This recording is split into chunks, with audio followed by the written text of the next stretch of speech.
America is one of the sickest countries in the world.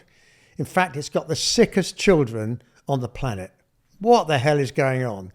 US spends 2 to 3 times what Europeans spend on healthcare, and yet it's 80th, actually 79th in the entire world. I mean, even Mongolia is ahead of the US.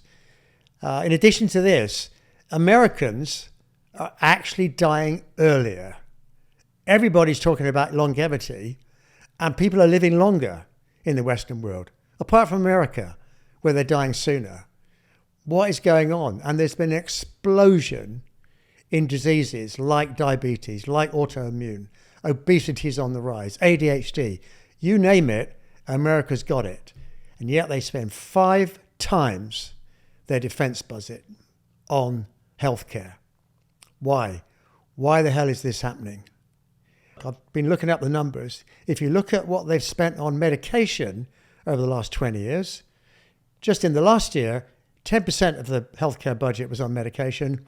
If you go back to 2001, which is roughly 20 years ago, it was about a third of that. So they're spending much more on pills, yet their health outcomes are actually getting worse.